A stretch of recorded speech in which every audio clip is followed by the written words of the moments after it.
পঞ্চম শ্রেণীর প্রিয় শিক্ষার্থী SL Das sir YouTube channel থেকে তোমাদের সবাইকে স্বাগতম। আজকে তোমাদের একটা নতুন ভিডিও নিয়ে হাজির হয়েছি, বাংলা বুনোহাঁস যে গল্প।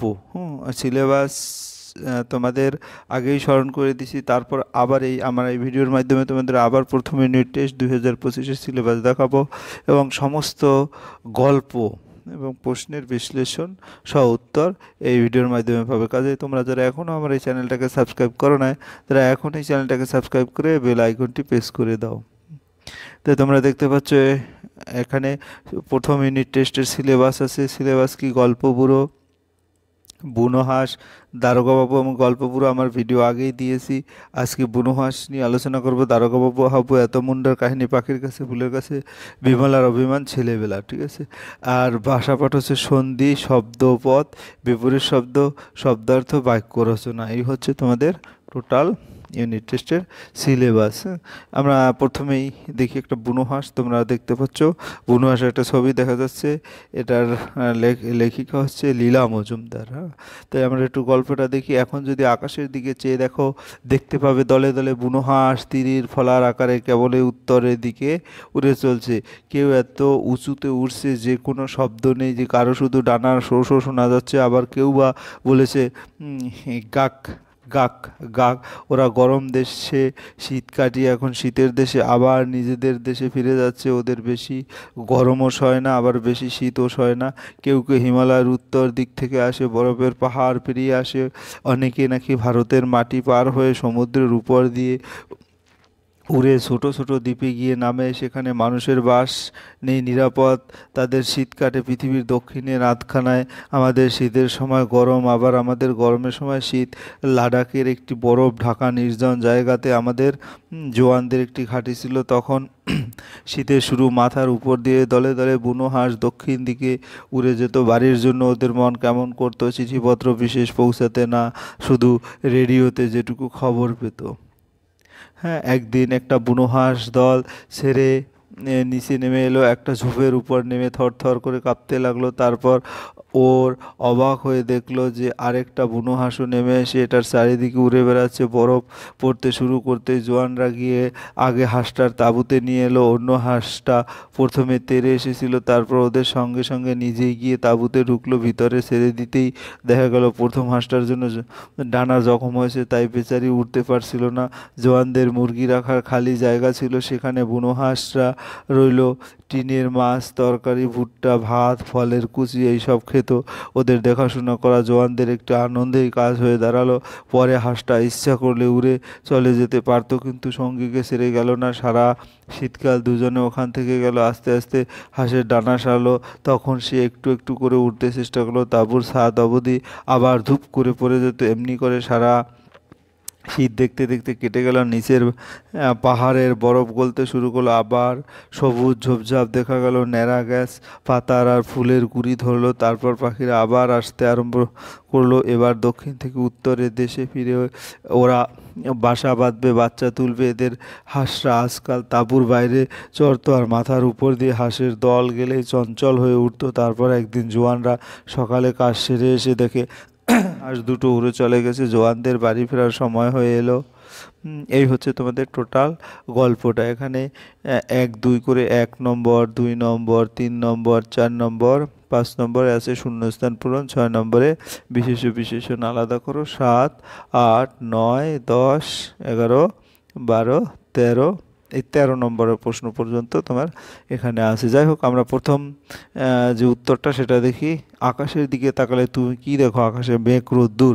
হিমালয় ছাড়া ভারতবর্ষে আরও একটি পর্বতের নাম হলো আরাবল্লী। এই এক রকমের হাঁসের নাম হলো বুনো বালি হাঁস। পাখির ডানা হচ্ছে গাক গাক সব শো শো শব্দ শোনা যায় পাখির ডাকের। ক স্তম্ভের সঙ্গে খ স্তম্ভ মিল করো। বরফের সাথে কার মিল, এভাবে করে। তারপরেও আমরা যদি একটু দেখি প্রথম যে বরফের সাথে কার মিল। হ্যাঁ, বরফের সাথে হচ্ছে হিমানির মিল। হিমানি, তো বরফ বরফ, এই যে বরফের সাথে তোমার হিমানি। তারপরে বুনোর সাথে হচ্ছে গিয়ে হলো বন্য। তারপর কুড়ি, কুড়ি হচ্ছে কলি, তারপর চঞ্চল, চঞ্চল হচ্ছে অধীর, এবং আরম্ভ, আরম্ভ হচ্ছে শুরু। এভাবে তোমরা মিলিয়ে নাও, দেখো মিলানো এভাবে মিলিয়ে দিচ্ছি। আশা করি বুঝতে পেরেছো। এবারে আমরা 3 নম্বর সঙ্গীর মতো উমো প্লাস গ রয়েছে এমন 5টি শব্দ তৈরি করো। এমন 5টি শব্দ হচ্ছে রঙ্গ, দঙ্গল, গঙ্গা, পতঙ্গ এবং মঙ্গল। এরপর আমরা 4 নম্বরের প্রশ্ন দেখি। 4 নম্বরের প্রশ্ন কি বলেছে?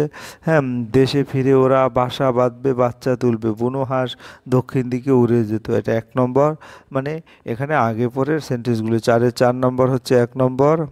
4-এর 2 হাঁসের ডিম যখন হলো, 4-এর পাশ আরেকটা বুনো হাঁস নেমে এসে এটার চারিদিকে উড়তে থাকলো। 4-এর 3 সারা শীত কেটে গেল, এবং 4-1 দেশে ফিরে ওরা বাসা বাঁধবে, বাচ্চা তুলবে। এরপর আমরা শূন্যস্থান পূরণ যদি দেখি, শূন্যস্থান পূরণে কি আছে? ড্যাশ একটা বরফে ঢাকা নির্জন জায়গাতে, লাদাখের একটি। তারপর জোয়ানদের ড্যাশ রাখার খালি জায়গা ছিল, জোয়ানদের মুরগি রাখার খালি জায়গা। আস্তে আস্তে হাঁসের ডানা সারলো। তারপর দলে দলে বুনো হাঁস তীরে, তারপরে ন্যাড়া গাছে পাতা আর ফুলের কড়ি ধরলো। এই হচ্ছে 5 নম্বর। এবারে আমরা 6 নম্বরটা দেখি। 6 নম্বরে কি বলছে?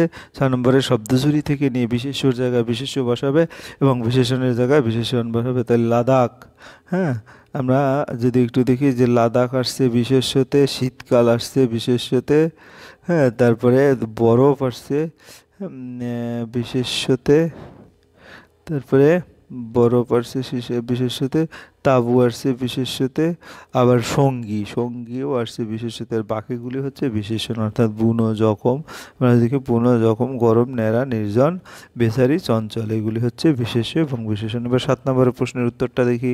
কিয়ার নিচে দাগ দাও। আমরা কিয়া বলতে যা দ্বারা কোনো কিছু কাজ করা বোঝায়। যেমন বাড়ির জন্য ওদের মন কেমন করতো, করতোতে হচ্ছে ক্রিয়া।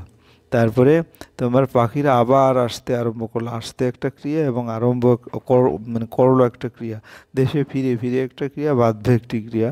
তারপরে সেখানে বুনো হাঁসেরা রইলো, রইলো একটা ক্রিয়া, এবং নিরাপদ তাদের শীত কাটে, কাটে একটা ক্রিয়া। এরপর বাক্য বাড়াতে বলছে। একদিন একটা বুনো হাঁস দল ছেড়ে নেমে পড়লো। কোথায় নেমে পড়লো? একদিন একটা বুনো হাঁস দল ছেড়ে নিচে একটি ঝোপের উপর নেমে পড়লো। ওরা গরম দেশে শীত কাটিয়ে আবার ফিরে যাচ্ছে। কোথায় যাচ্ছে? হ্যাঁ, ওরা গরম দেশে শীত কাটিয়ে শীতের শেষে আবার নিজেদের দেশে ফিরে যাচ্ছে। লাদাখ অঞ্চলে নিচের দিকে পাহাড়ের বরফ গলতে শুরু করলো।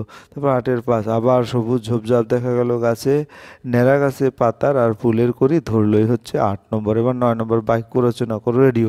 আমি আর দাদু রেডিওতে মহালয়া শুনি। চিঠিপত্র। পোস্টমাস্টার দীপুবাবু চিঠিপত্র নিয়ে সাইকেলে করে বিলি করতে বেরিয়েছেন। থর থর কুকুরছানাটি ঠান্ডায় থর থর করে কাঁপছিল। জোয়ান। জোয়ানেরা সমস্ত বিপদ তুচ্ছ করে আমাদের দেশে স্বাধীন সীমানা পাহারা দেয়।